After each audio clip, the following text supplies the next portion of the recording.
Hi అండి. Welcome to my channel. ఈరోజు special మజ్జిగ. మజ్జిగతో మజ్జిగ చారు ఎలా తయారు చేయాలో చూద్దాం. ఇప్పుడు వీటికి కావాల్సినవి లీటర్ మజ్జిగ, తరిగిన పచ్చిమిర్చి, తరిగిన ఎండుమిర్చి, ఆవాలు, జీలకర్ర, ధనియాల పొడి, పసుపు, అల్లం, వెల్లుల్లి, మినప్పప్పు, శనగపప్పు, కట్ చేసుకున్న ఉల్లిపాయలు, ఆయిల్, కొత్తిమీర, కరివేపాకు. ఇప్పుడు వీటి తయారీ చూద్దాం. ముందుగా స్టవ్ పైన బౌల్ పెట్టి స్టవ్ వెలిగించుకుందాం. ఆయిల్ వేద్దాం. ఇప్పుడు శనగపప్పుని వేసుకుందాం. తరువాత మినపప్పుని వేద్దాం. ఒకసారి కలుపుకుందాం. ఇందులో ఆవాలు వేద్దాం. తర్వాత జీలకర్రను వేసుకుందాం. ఇప్పుడు ఎండుమిర్చిని వేద్దాం. ఒకసారి బాగా కలుపుకుందాం ఈ పోపునంతటిని. ఇప్పుడు పచ్చిమిర్చిని యాడ్ చేద్దాం.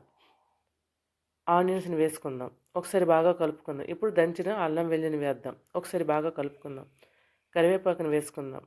మరొకసారి కలుపుకుందాం. పసుపు వేద్దాం. ధనియాల పొడి వేసుకుందాం. ఒకసారి బాగా కలుపుకుందాం. ఇప్పుడు సాల్ట్ని యాడ్ చేద్దాం. ఒకసారి పోపునంతటిని బాగా కలియబెట్టుకుందాం. చివరిగా కొత్తిమీర వేసి కలుపుకొని మజ్జిగని యాడ్ చేయడమే. స్టవ్ కట్టేసి పక్కన పెట్టుకుందాం. ఇప్పుడు దీన్ని ఒక బౌల్లో యాడ్ చేసుకుందాం. అంతే, వేడి వేడి అన్నంలోకి మజ్జిగ చారు రెడీ అయిపోయిందండి. మరిన్ని ఇలాంటి వీడియోస్ కోసం నా ఛానల్ని లైక్ చేయండి, షేర్ చేయండి, సబ్స్క్రైబ్ చేసుకోండి. Thank you.